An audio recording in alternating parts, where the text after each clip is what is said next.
and the rocket's red glare, the bombs bursting in air. Americans know these words by heart. They're the most iconic lines from the Star-Spangled Banner. Sung at sporting events, national holidays, even on the battlefield, they stir pride and patriotism. But what if I told you, those famous rockets weren't American at all? In fact, they weren't even British. They may have come from a small kingdom thousands of miles away, in southern India. Yes, the rockets that lit up the skies over Fort McHenry in 1814 were based on weapons first used by the Kingdom of Mysore, a forgotten Indian state whose ruler, Tipu Sultan, built a weapon so advanced it would terrify the British and eventually make its way into America's national anthem. Most Americans know the anthem was inspired during the War of 1812, when Francis Scott Key watched the British bombard Fort McHenry. But the British weren't firing some homegrown invention. The rockets that night were copies of Indian designs, weapons first tested in the jungles of Mysore decades earlier. In the late 1700s, the British East India Company was swallowing up India piece by piece. But in the south, one kingdom refused to kneel: Mysore.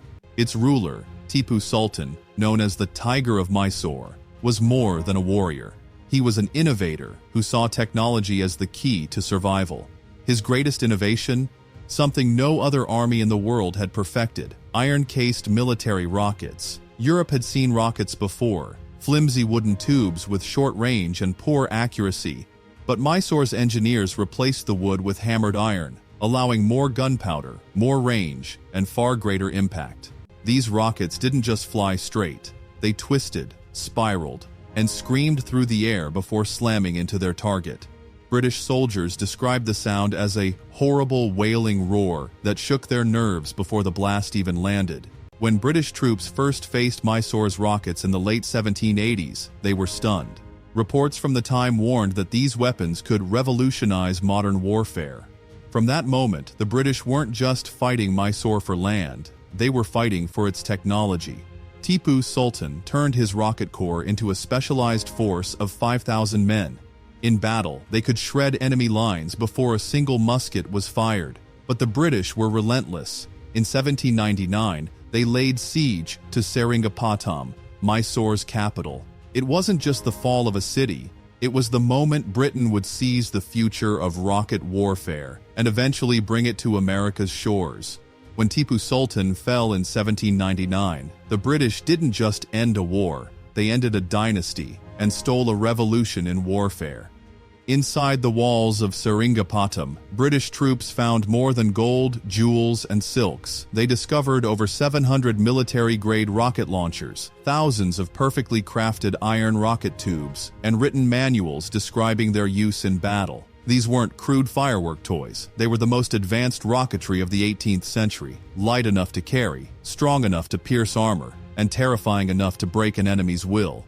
Back in London, these weapons were handed to a curious mind: Sir William Congreve. He wasn't a soldier on the battlefield, he was an inventor in a workshop. Congreve studied every single piece: the iron casings that kept the propellant stable, the bamboo shafts that guided their flight, the explosive payload designed to scatter shrapnel over enemy lines. He didn't just admire them, he tested them in secret ranges along the River Thames, launching them against wooden targets until he mastered their design. By 1805, Britain had officially adopted the Congreve rocket, though in truth they were Tipu Sultan's rockets, stripped of their Indian heritage and painted with the Union Jack. When the Napoleonic Wars raged across Europe, Britain unleashed its new weapon. In 1806, Congreve's rockets rained down on the French port of Boulogne. The explosions caused chaos, fires, and panic, even when they missed their mark. The real power of these rockets wasn't accuracy, it was fear. Soldiers said the sky screamed before the explosions came. Then, in 1807, Britain used them on a massive scale during the bombardment of Copenhagen.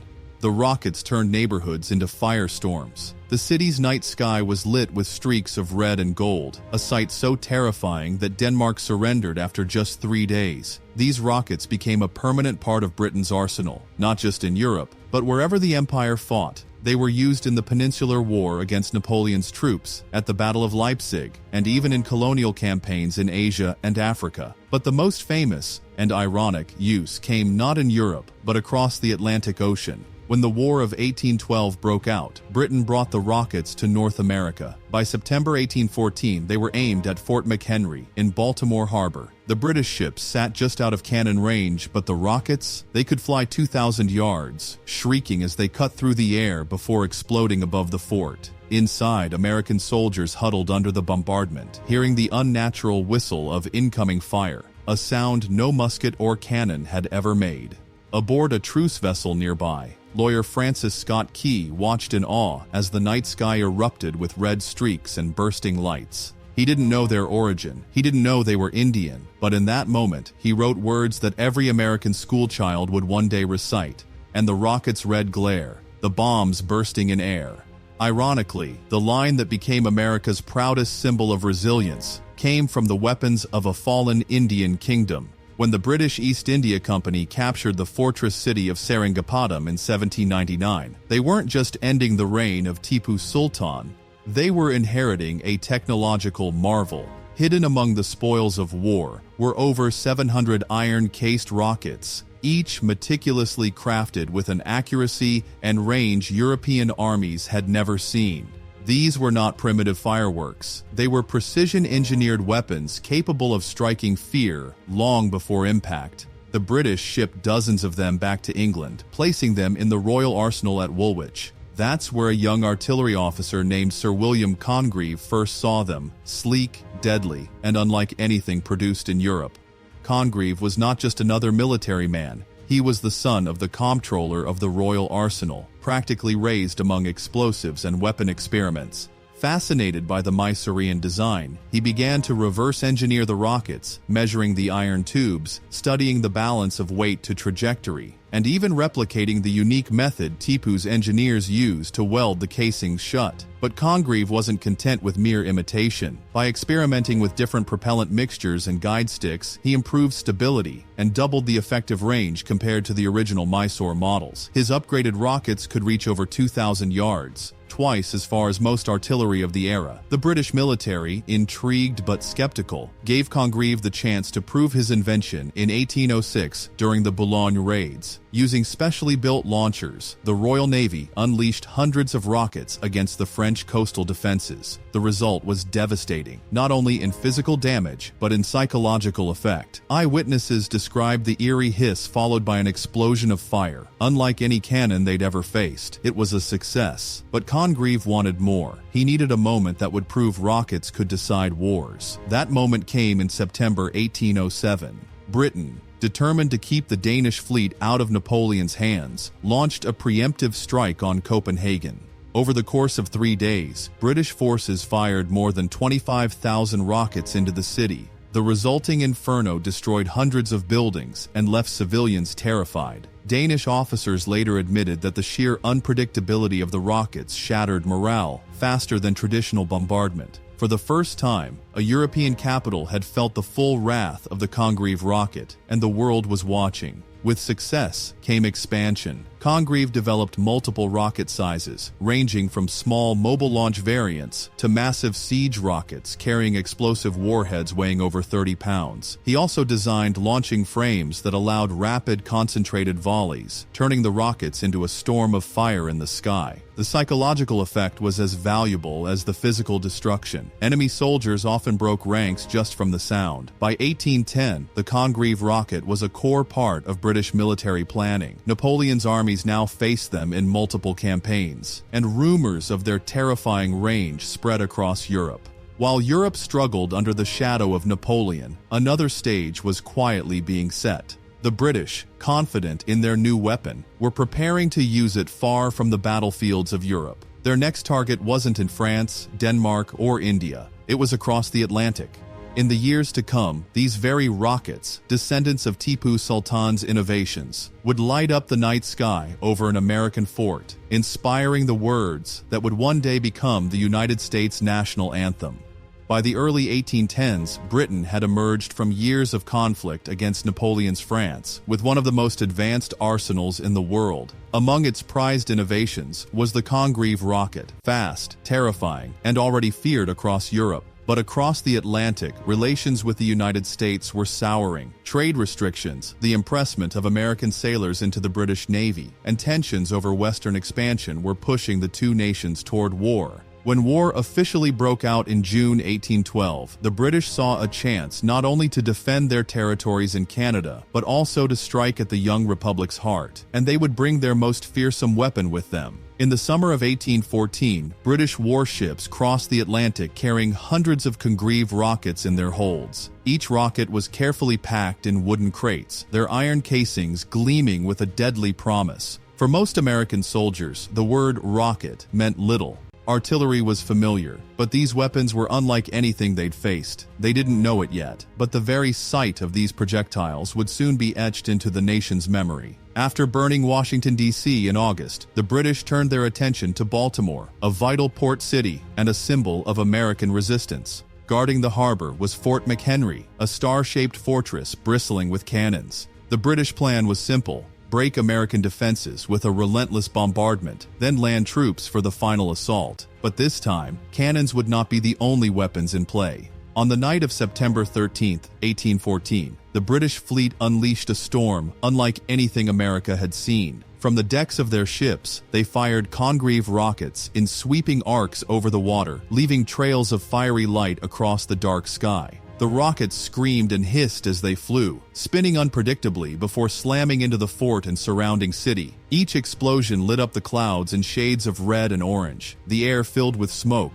and the acrid scent of burning powder. Inside Fort McHenry, soldiers ducked and prayed between volleys. Civilians miles away could see the spectacle. The sky seemed alive with fire. Among those watching was Francis Scott Key, an American lawyer being held aboard a British ship after negotiating the release of a prisoner. From the deck, he had an unobstructed view of the bombardment. Hour after hour, through the darkness and the storm, he watched the rockets rise and fall. The chaos was deafening. Cannons roared, rockets screeched, and the harbor echoed with explosions. As the night dragged on, Key wondered if the fort could survive until morning. The rockets' red glare was constant, a cruel reminder that the British could strike at will.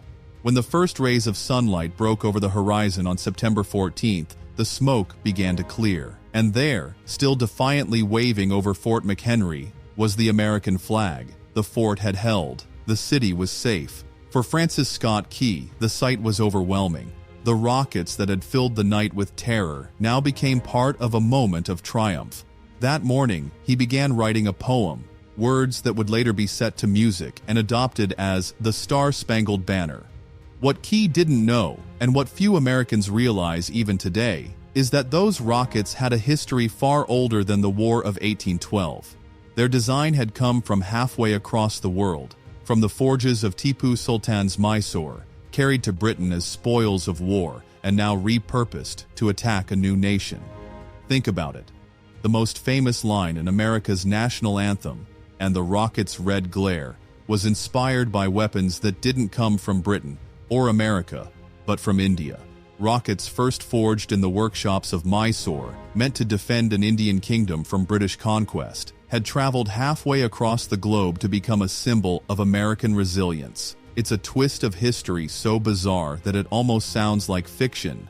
Tipu Sultan, the Tiger of Mysore, never set foot in America. He never fought alongside Americans, and he certainly didn't intend to help them. Yet his innovations in rocket warfare, born from a desperate struggle against British imperialism, were captured, copied, and weaponized by the very empire he opposed. Through that chain of events, his military genius would be immortalized in the anthem of a completely different nation. A nation that, at the time of his battles, didn't even see India as part of its story.